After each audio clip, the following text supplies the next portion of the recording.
As I walked down the dark alley, my heart began to race. The only light came from the dimly lit street lamps that flickered in the wind, casting eerie shadows across the damp pavement. I knew I shouldn't have taken this shortcut, but I was running late for an important meeting, and the main road was blocked off due to construction. I kept my eyes peeled for any signs of danger, but the silence was deafening. Suddenly, I heard a faint rustling sound coming from behind me. I turned around to see if anyone was there, but the darkness made it impossible to see anything. My heart was pounding in my chest, and I could feel my palms getting sweaty. I tried to quicken my pace, but my legs felt heavy as if I was wading through water. Then I heard the sound again, this time louder and closer. I could feel someone or something breathing down my neck. I tried to scream, but no sound came out. I turned around once more, only to come face to face with a shadowy figure. I could barely make out its features, but I knew it wasn't human. It lunged at me, and I stumbled backward, falling onto the cold, wet pavement. I scrambled to my feet and ran as fast as I could, not daring to look back. When I finally made it to the end of the alley, I collapsed on the ground, gasping for air. I had never been so scared in my life. From that day on, I vowed to never take shortcuts down dark alleys again, no matter how late I was or how inconvenient it may seem.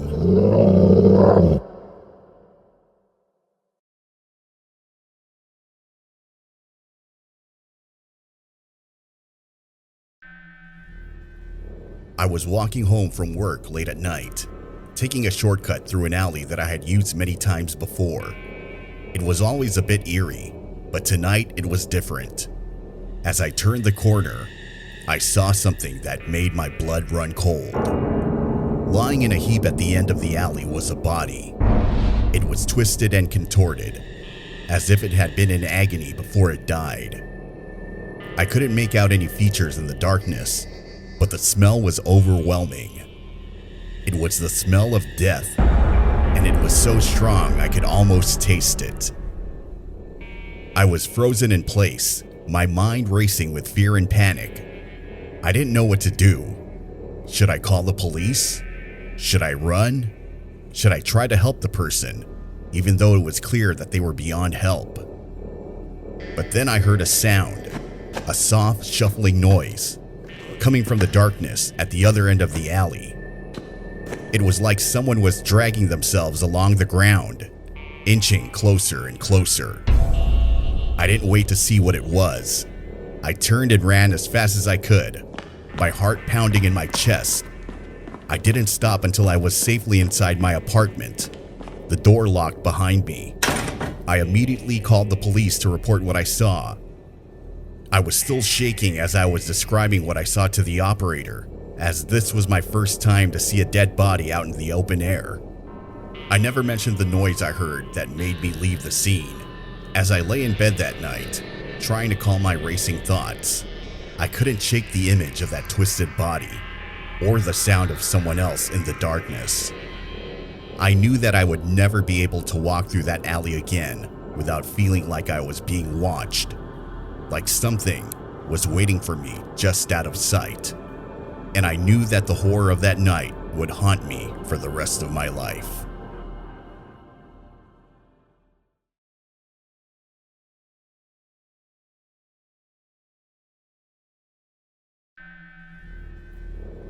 I never thought it would happen to me.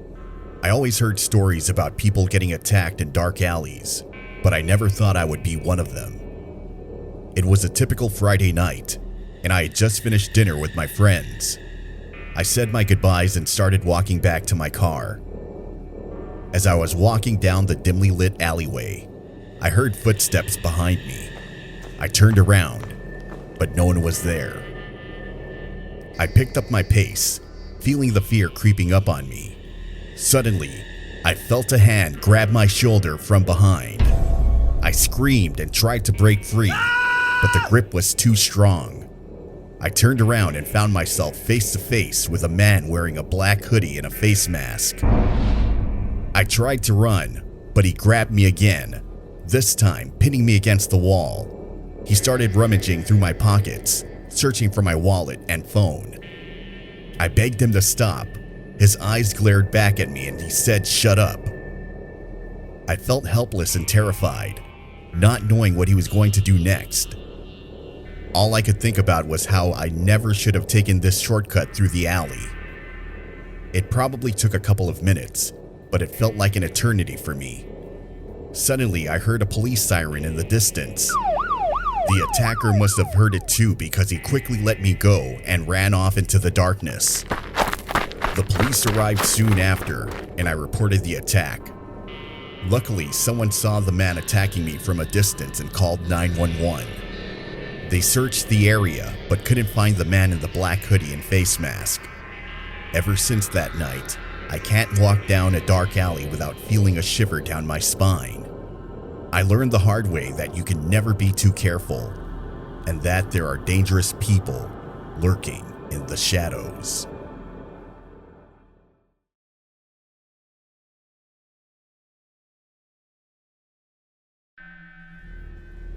I was walking home from a late night shift at work when I decided to take a shortcut through an alley to save some time.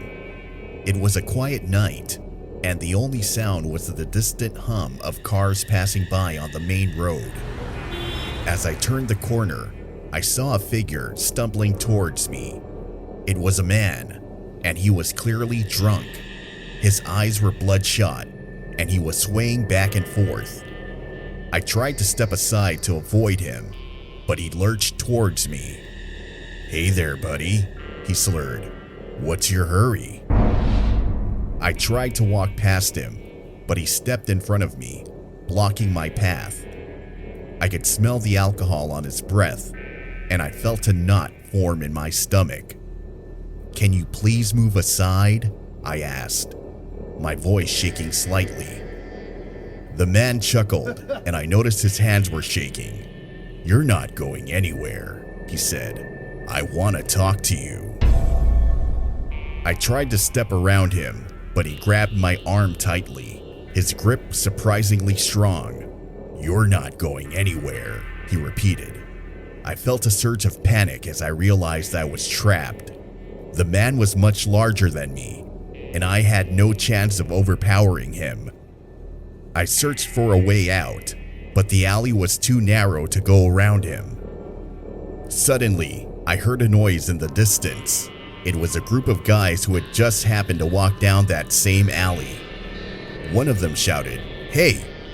The man's grip loosened, and he looked around nervously. "I have to go," he said, stumbling backwards. "I can't be here."